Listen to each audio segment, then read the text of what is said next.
Anyway, yeah, so I know you see and now have heard me, and you're thinking like, oh, I hope this guy doesn't talk about computational fluid dynamics for like 5 minutes. I promise I'll do my best. Yeah, so I just finished like a 6-month software contract at Jet Propulsion Lab in Pasadena, which was, it was pretty cool, but I realized because of their security, I have like no actual evidence that I worked there. Like they wouldn't let me take a picture of my ID badge or the 3D printing lab, or even like the room where they filmed the moon landing. Actually, also in that room they have, yeah, thank you. They also have a bunch of data that the Earth is flat. They're hiding that. Also, an original portrait of Jesus riding a dinosaur. They had to bust out the time machine, but they got that one. It was great.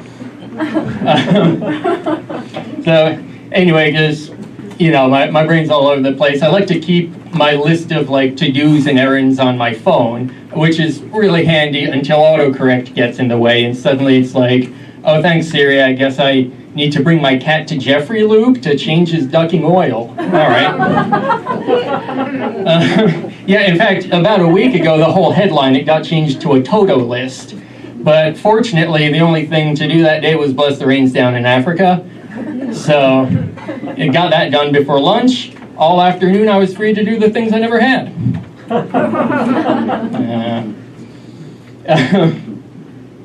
Yeah, I'm a bit of a coffee fiend. I actually really need it to function in the morning. So I was super excited. I found a Starbucks that has the Clover machine.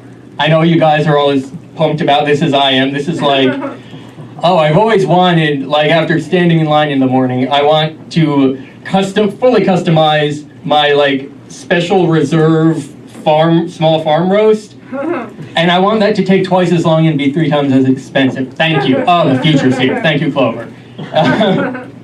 So I was gonna I actually did. They had a Guatemala Antigua Finca Medina was the name of the farm, location, roast, etc.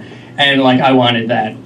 And the problem with, when you need coffee to function, it means that when you're ordering coffee, you're not there yet. So I said something dumb. I kind of wanted it iced, and I blurted out like, oh, can I get a Guatemala Finca Cold Medina? And like in my head it made sense, but once I said it, I was so embarrassed. I just kind of like scooted over to the pickup line. I realized I didn't give them my name or anything. I mean, it doesn't really matter. They always get it wrong, and you just like, that's close enough. I think that's my mic. But this time, actually, the baristas, they had my back, and it came up like, oh, iced Guatemala for Humpty Hump. I was like, all right, same year, close enough. That's me. I'll take it. But one thing recently that is a bit of a tonal shift is my brother got hit by a car. And yeah, I was there. It was traumatizing. It was really scary, especially because I was the driver. And that's more laughter than I was expecting, I'll be honest. He is okay. It did happen, I mean, like 6-8 days ago, I'd say. So he's fine. The bleeding was all internal. A-okay. Yeah, so this was, okay. This was to do, he wanted to put a little stunt on YouTube, that little Jackie Chan, like, run over the top of a car thing, right? So we set up markers, like, here's the shot, here's when you start moving. And as I'm driving toward him, I see him hesitating. And I'm like, oh no, don't screw up the shot. So like, the only way I could think to express urgency was I sped up. So, in computational fluid dynamics, this is the best way I can describe it. We like to use the no-slip condition to constrain a flow equation. Basically, when the surface is in contact with the fluid, that layer has a relative velocity of 0. Very fancy way of saying that when my brother's foot hit the hood of my car, it went backward at about 20 miles per hour.